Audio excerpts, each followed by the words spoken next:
Assalamualaikum warahmatullahi wabarakatuh. Bismillahirrahmanirrahim.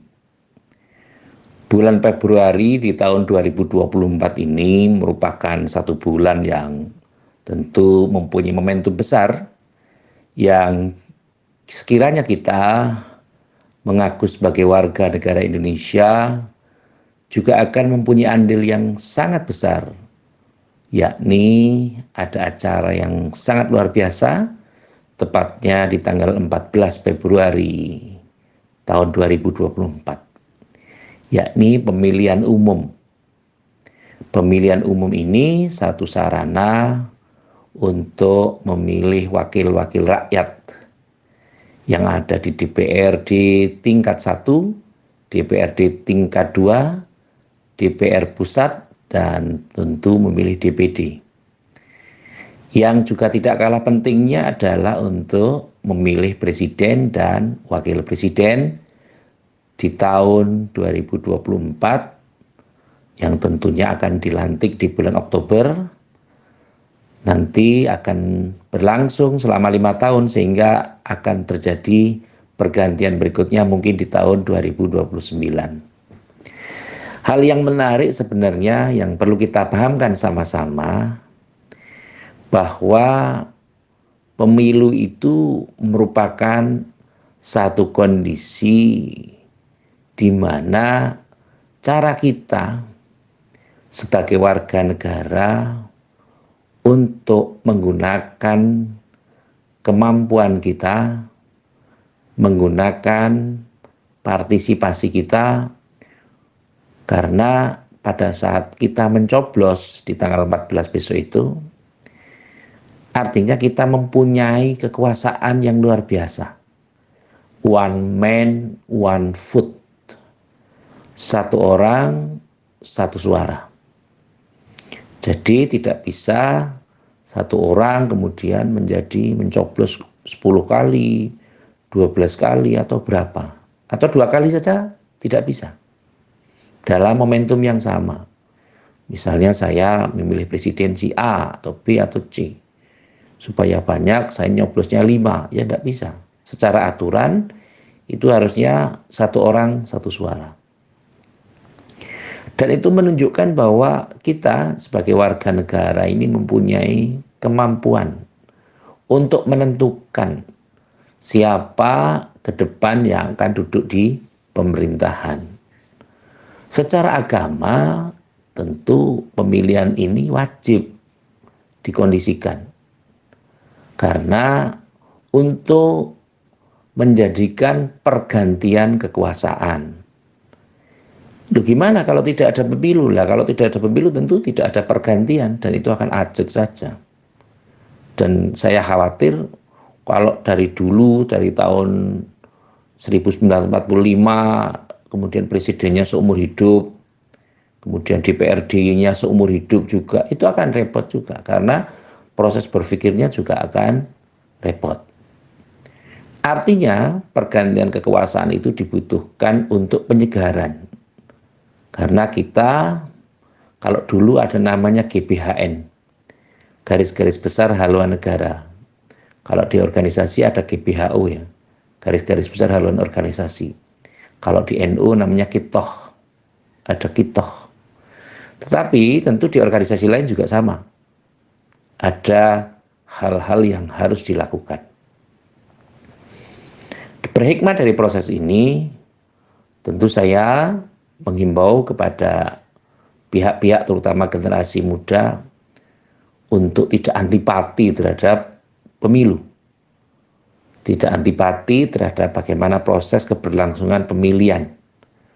Karena andil panjenengan semua, baik generasi baby boomers, generasi X, generasi Z, sangat akan menentukan siapa nanti yang berkuasa ke depan. Dan tentu kalau kita perhatikan bahwa iklan kampanye itu sebenarnya sudah dicontohkan oleh produk-produk kita, produk-produk misalnya bumbu masak, sabun, sampo, atau produk-produk yang lain. Yang tentu kita harus memilih juga bagaimana kampanye yang baik. Kalau sabun ya kita memilih sabun yang apa yang cocok dengan selera kita. Tidak bisa saya memaksa orang harus pakai sabun A, sabun B, sabun C, atau harus pakai sampo yang ini, harus pakai odol atau pasta gigi yang ini, atau itu. Ya tidak bisa. Tentu hal ini sesuaikan dengan apa yang mereka inginkan atau mereka harapkan. Tentu saja program-program atau dari hal yang mereka tawarkan, itu tentu kita harus menyaring juga mana yang manfaat, mana yang mafsadat. Jadi ketika maslahah mafsadatnya itu seperti apa, kita harus memikirkan juga. Jadi kalau orang-orang awam seperti saya dan kita semua yang awam ini, tentu saya tidak menggariskan yang alim ya, karena orang alim tentu akan berpikir lebih jauh daripada ini. Orang awam tentu harus berpikir realistis juga. Oh ternyata saya cocoknya A misalnya, kok ditawari B? Ya tentu harus ada pengkondisian tertentu. Harus ada sebuah kajian-kajian. Kalau tidak salah ya kita tanya. Misalnya saya orang awam, saya harus tanya juga kepada orang yang lebih alim. Setidaknya sekarang kita ini mempunyai rekam jejak yang luar biasa. Kalau kita perhatikan dari hasil-hasil yang terjadi saat kemarin, tentu kita harus memberikan penilaian juga, meskipun penilaian-penilaian yang seperti ini sebenarnya sangat subjektif. Dan itu diperlukan kalau ada orang yang bertanya dengan kita. Tapi kita tidak perlu mencela, oh si A begini, wah ini jelek misalnya. Atau saya menawarkan produk saya lebih bagus daripada produknya si Fulan misalnya. Atau kami lebih unggul daripada mereka, dan seterusnya, dan seterusnya. Itu saya pikir kampanye model-model seperti itu, atau mungkin saya punya produk makanan, bahwa makanan produk saya itu jauh lebih baik, jauh lebih bergizi, jauh lebih mempunyai nilai tambah dan murah misalnya. Tapi ada juga mungkin saya akan dikonter oleh produk lain. Produk saya tidak ada duanya gitu, karena ya lebih bagus daripada yang lain-lain. Dan ini sah-sah saja, monggo-monggo saja ketika akan mempergunakan model-model seperti itu. Tetapi harapannya kita sebagai bangsa yang mempunyai tata cara berpikir, mempunyai kebijakan, dan tentu saja terpelajar, tentu bisa membedakan mana yang realistis, mana yang pragmatis, mana yang intuitif, mana yang rasional, dan mana yang bisa dilaksanakan atau mana yang tidak bisa. Nah tentu disesuaikan juga dengan kadar kemampuan kita, cara berpikir kita. Sama saja, cara orang Jawa mengatakan sak derajat, sak pangkat, sak tundo, sak bilik-bilik gitu. Jadi sederajatnya seperti apa? Kalau DPRD tingkat 2 ya programnya seperti apa? DPRD tingkat 1 ya seperti apa? Jangankan seperti itu, lurah saja mungkin kalau kita peka apakah program itu realistis atau tidak, itu juga bisa kita baca. Dan keberlangsungannya juga bisa dilaksanakan atau dinikmati. Apakah sesuai dengan harapan atau hanya sekedar pengharapan. Atau sekedar cita-cita lah barangkali. Nah tentu saja ini kita berupaya bagaimana mengembangkan inspirasi dan aspirasi kita untuk bisa mengkondisikan supaya kita mempunyai pemimpin-pemimpin yang baik. Ada kondisi yang menanyakan, loh besok itu kalau setelah memilih itu biasanya ada tinta dicelupkan di jari. Bagaimana hukumnya? Tentu pendapat ulama, jumhur menyatakan bahwa tinta sebagai tanda dalam setelah mencoblos itu tidak mempengaruhi kita dalam toharoh. Jadi tidak masalah dalam sholat, dalam bertoharoh itu tidak masalah. Sehingga boleh-boleh saja. Mohon maaf ini bahasanya kok boleh-boleh ya. Diperbolehkan karena hanya sebatas tanda. Tentu kajian-kajian tertentu, saya harus belajar juga untuk bagaimana menjelaskan atau menyampaikan kepada semuanya. Tapi intinya, pakai tinta itu tidak apa-apa. Jadi untuk petugas KPPS atau TPS itu tidak ada masalah. Karena secara hukum mereka tetap tidak masalah ketika jarinya diberi tinta untuk penanda. Apakah itu jari manis, apakah itu jari kelingking, atau jari telunjuk, atau apapun. Sehingga tentu yang tidak kalah penting lagi adalah bagaimana kita bisa mengarahkan generasi-generasi kita untuk lebih berpikir secara rasional, optimis, bahwa negara ini adalah negara yang mampu untuk melangsungkan pembangunan. Seperti saya tentu tidak akan berpikir bahwa wah si A programnya seperti ini, wah dia punya uang enggak ya? Atau B programnya seperti ini, punya uang apa tidak? Atau siapa saja punya program. Yang paling penting adalah bahwa negara ini kan sistemik. Ada lembaga legislatif, ada lembaga eksekutif, ada yudikatif. Sehingga tentu antar lembaga itu ketika nanti mempunyai wakil-wakilnya di dalamnya, maka tentu akan mempunyai model berpikir yang lebih bagus daripada yang kemarin. Kalau sama saja ya berarti ya tidak ada kemajuan, hanya sama saja. Tentu yang paling penting adalah bagaimana generasi kita ini memahami bahwa punya optimisme. Kontribusi apa atau nanti yang perlu kita kembangkan, perlu kita berikan untuk kepentingan ke depan, kepentingan pembangunan. Saya sampaikan bahwa kita ke depan akan menjadi subjek juga. Subjek pembangunan, bukan objek pembangunan. Kalau penyelesaian masalahnya itu misalnya kita ini terlalu banyak narapidana. Narapidana ini berarti harus dibuatkan lapas yang besar gitu. Berarti kita mengharapkan bahwa bangsa kita ini menjadi bangsa yang pengkhianat. Kenapa? Memperbanyak sesuatu, tapi juga kalau memang orang yang bersalah tidak diurus, itu berarti juga salah. Maka perlu ada perundingan, perlu ada permusyawaratan, perlu ada musyawarah dari lembaga-lembaga itu. Baiknya seperti apa? Sekarang ini antisipatif itu lebih ke arah gerakan moral.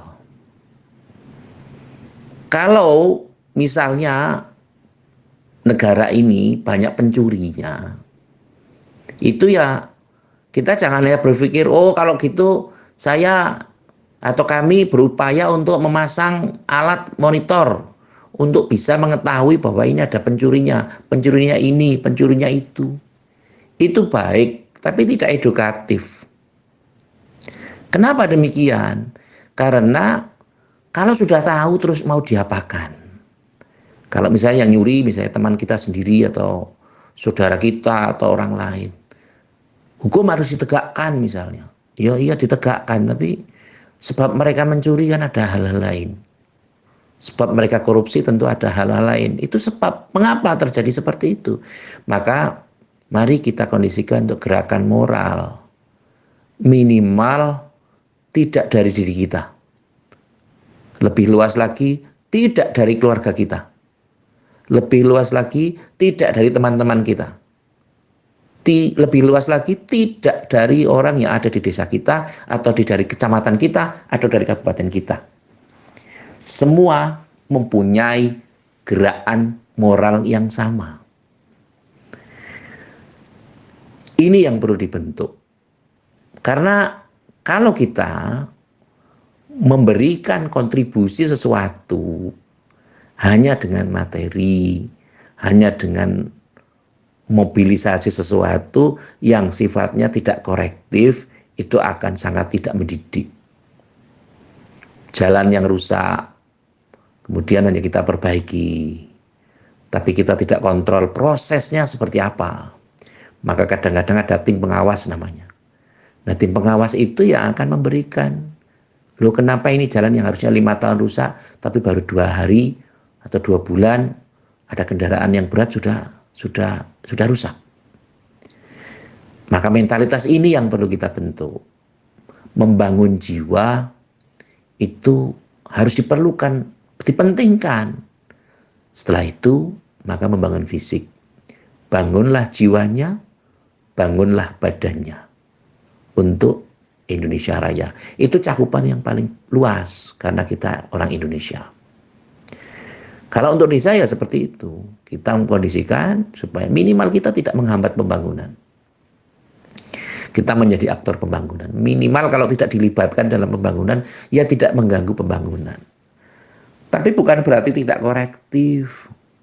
Mana yang tidak realistis ya kita sampaikan. Oh, ini tidak realistis. Oh, ini programnya terlalu aneh-aneh misalnya. Tidak masuk akal. Terlalu diangan-angan.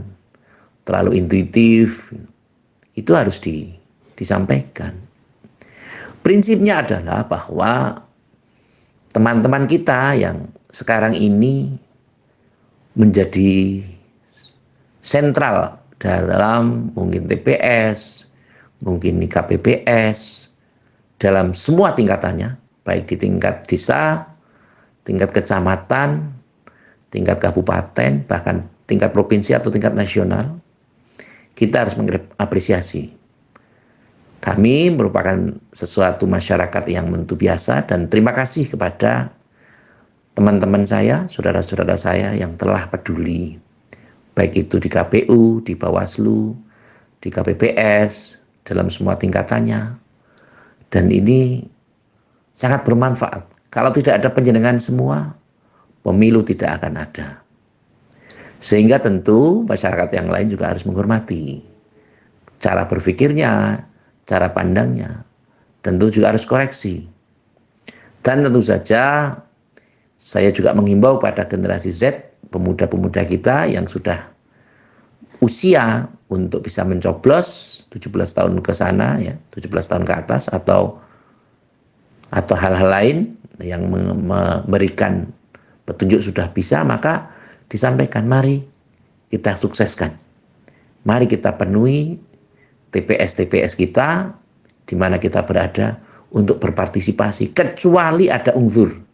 Kecuali ada uzur, artinya ada alasan yang memberatkan sehingga mungkin kita tidak bisa ngurus atau tidak ada hal yang bisa kita lakukan atau mungkin kita berpindah dalam satu wilayah tertentu sehingga kita tidak bisa memilih.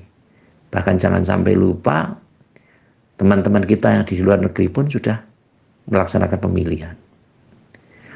Dan tentu kita ikuti saja informasi-informasi dengan cara-cara yang bijak tanpa harus menyudutkan satu dengan yang lain.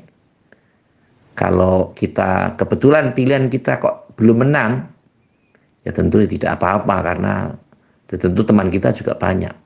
Andai kata pun menang, ya tidak apa-apa. Ada yang mengusulkan 1 putaran, ada yang 2 putaran, ya tidak apa-apa. Yang penting tidak berputar-putar saja. Artinya, yang 1 putaran pun mempunyai kepentingan.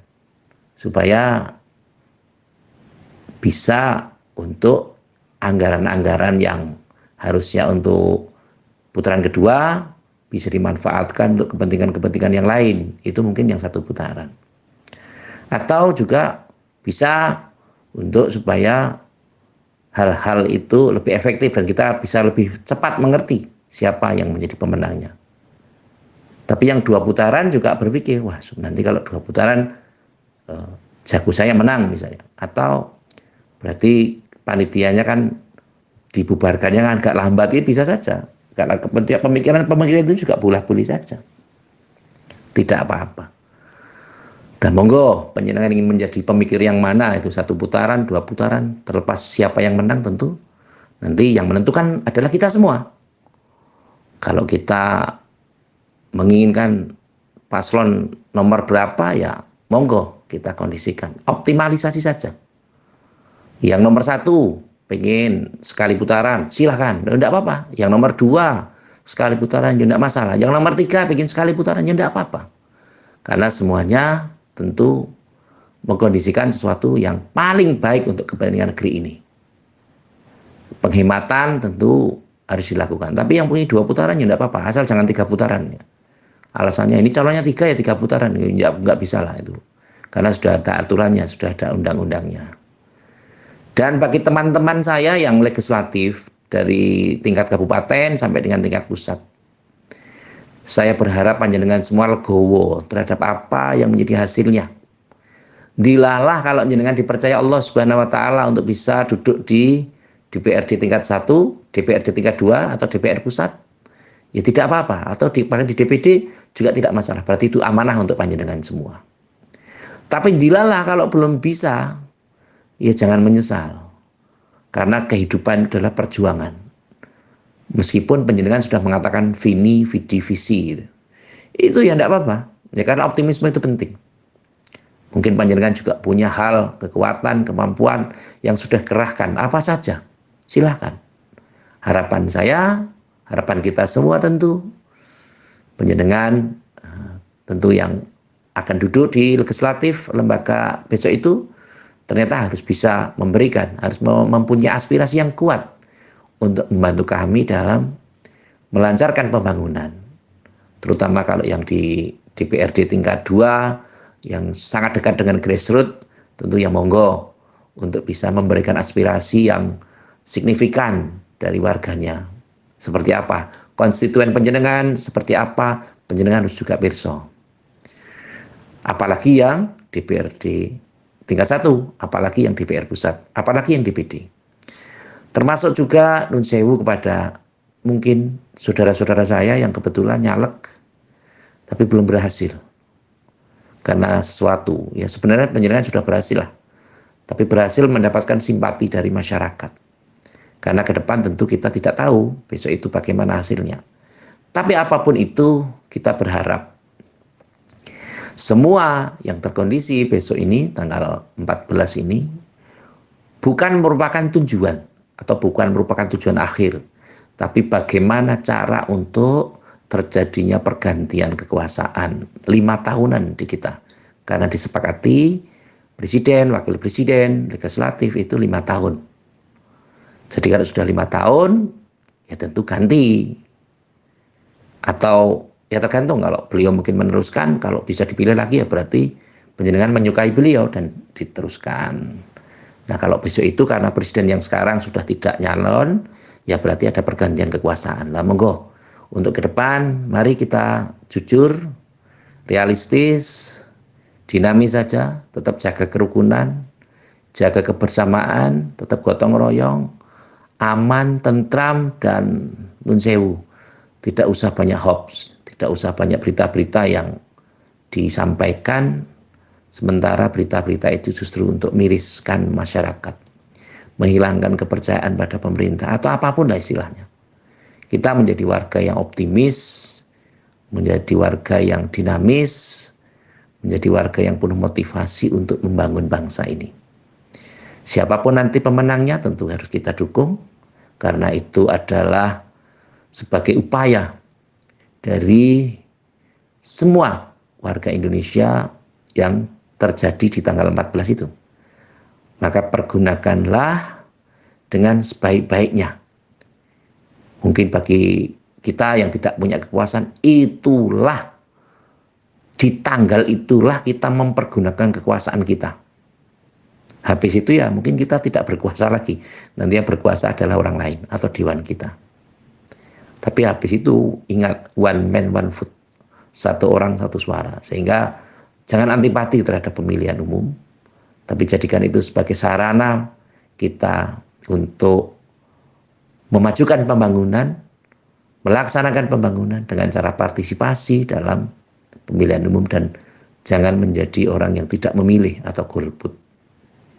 Karena ketika nanti golputnya banyak, maka berarti tidak bertanggung jawab. Karena apa? Kebebasan memilih. Katakanlah, ya kalau kebebasan memilih itu berarti tidak golput. Walaupun golput itu juga pilihan. Tapi untuk saat ini setidaknya kami menyarankan supaya tidak ada golput di antara kita. Kalau golongan pencari uang tunai monggo saja. Itu ya wajar saja lah. Mereka juga ya, sudah kita bantu. Sudah dibantu untuk bagaimana kita mempergunakan waktu kita, harusnya ke sawah, harusnya ke kantor, harusnya ke manalah ke bisnis kita.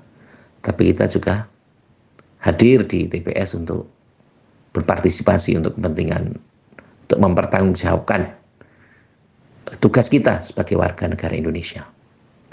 Nah, inilah yang perlu kita lakukan. Dan kepada teman-teman saya, selamat berkarya, jaga kesehatan yang ada di TPS ini, jaga kesehatan, karena kita mengingat di tahun 2019 itu banyak teman-teman kita yang jadi pengurus TPS, mungkin karena apa ya, dulu itu bagaimana sejarahnya, tapi banyak yang meninggal dunia. Tapi di tahun ini, tahun 2024, kita berharap semua ayam tentrem, sehat, dengan gizi yang kuat, dengan gizi yang super baik, dengan semangat untuk bisa membantu pesta demokrasi. Dalam hal ini, saya dulu pernah mendapat guyonan bahwa demokrasi itu wis gede mau dikerasi gitu. Sudah besar itu tidak mau dengan kekerasan. Ya enggak apa-apa. Yang penting kita pergunakan hak kita untuk memilih pemerintah kita, pemimpin-pemimpin kita, tapi dengan cara-cara yang hikmat, dengan cara-cara yang baik, dengan cara-cara yang tidak mencederai yang lain. Berbeda pilihan tidak masalah, tapi TPS-nya tetap sama. Bahkan satu keluarga itu kalau pilihannya nggak sama ya, bagi yang tidak sama ya nggak apa-apa. Karena apa? Itu pilihan. Dan tidak boleh dipaksakan. Tapi jangan sampai ibaratnya nun sewu saya menyebut merek. Yang satu mie sedap, yang satu Indomie, ya nggak apa-apa. Yang penting sama-sama mie-nya. Kalau yang satu mie sedap, yang satu Indomie, yang satu nggak kebagian lah itu masalah. Itu berarti jatahnya yang kurang. Tapi yang paling penting bagaimana kita mengakomodasi segala sesuatu dengan cara yang baik. Karena yang paling penting, setiap kita adalah pemimpin, dan setiap pemimpin pasti akan dimintakan pertanggungan jawab. Nah, tentu dalam hal ini, mari kita upayakan secara maksimal, sebaik-baiknya untuk bisa memberikan kontribusi positif terhadap apa yang dilakukan. Jadi dimanapun kita, bagaimanapun posisinya, tapi yang paling penting adalah jadikan kita menjadi sumber inspirasi atas orang lain. Mari kita jadikan diri kita sebagai orang yang mempunyai pemikiran positif, kritis, dan tidak mencederai yang lainnya. Yang terakhir, seperti biasa, marilah kita berdoa kepada Allah Subhanahu wa Ta'ala di saat masa-masa sulit seperti ini. Mungkin yang petani karena dampak El Nino, jumlah hasil pertaniannya ke depan akan kurang. Tapi kita bermunajat pada Allah Subhanahu wa Ta'ala. Mudah-mudahan teman-teman kita yang bergabung di channel ini, yang mengaminkan doa kita, yang petani, yang pedagang, yang mungkin profesi apapun yang bisa menyimak konten ini, kita berharap bermunajat pada Allah Subhanahu wa Ta'ala. Semoga kesulitan-kesulitan kita akan dimudahkan Allah Subhanahu wa Ta'ala. Kalau kita mempunyai hutang yang relatif besar, yang kita belum bisa membayarnya, semoga Allah memberikan kesempatan kita untuk bisa membayarnya. Kalau kita mempunyai masalah yang belum selesai, semoga Allah memberikan kesempatan untuk menyelesaikannya. Semoga Allah ridho atas ikhtiar-ikhtiar yang kita lakukan. Amin. Allahumma amin. Terima kasih kepada semua pihak yang telah membantu terselenggaranya acara ini. Dan semoga acara ini bisa bermanfaat. Sekali lagi terima kasih atas segala perhatian. Dan mohon maaf atas segala kurangan. Saya akhiri. Wallahul muwafiq ila aqwamit thoriq. Wassalamualaikum warahmatullahi wabarakatuh.